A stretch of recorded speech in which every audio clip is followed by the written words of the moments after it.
ضروری نہیں روشنی چراغوں سے ہی ہو، بیٹیاں بھی گھر میں اجالا کرتی ہیں۔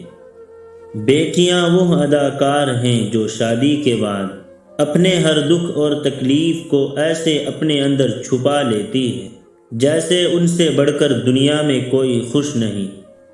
بیٹی اپنے بابا سے: مجھے بابا سے زیادہ شام اچھی لگتی ہے، کیونکہ بابا تو بس کھلونا لاتے ہیں، پر شام تو بابا کو لاتی ہیں۔ اللہ پاک سب کے والدین کو لمبی صحت والی زندگی دے، آمین۔ بیٹی وہ نعمت ہے۔ جب حضرت فاطمہ تشریف لاتی تھیں تو اللہ کے محبوب نبی رحمت بھی استقبال کو اٹھ کھڑے ہوتے تھے کہ میری بیٹی آئی ہے۔ بیٹی وہ پھول ہے جو ہر باغ میں نہیں کھلتا۔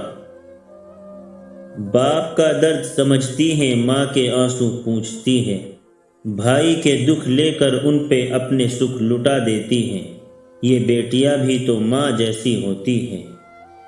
بیٹے نعمت ہے اور نعمتوں کا حساب لیا جائے گا۔ بیٹیاں رحمت ہے اور رحمت کا کوئی حساب نہیں۔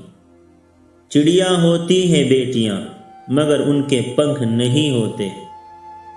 خدا کرے جب بیٹیاں باپ سے کچھ مانگے تو باپ کی جیب خالی نہ ہو۔ یاد ستائے گی بلبل کو جب تنہا چھوڑ جائے گی، وہ بلبل، کوئل، تتلی، وہ پگلی اپنے بابا کی۔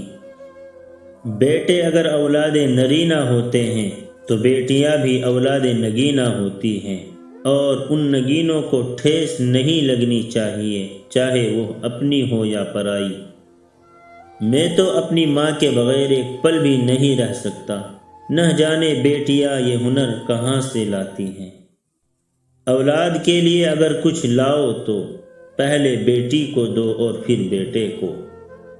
دنیا کی سوچ اس میں ٹھیک ہو جائے گی جب لوگ مٹھائی بانٹ کر کہیں گے میرے گھر بیٹی ہوئی ہے۔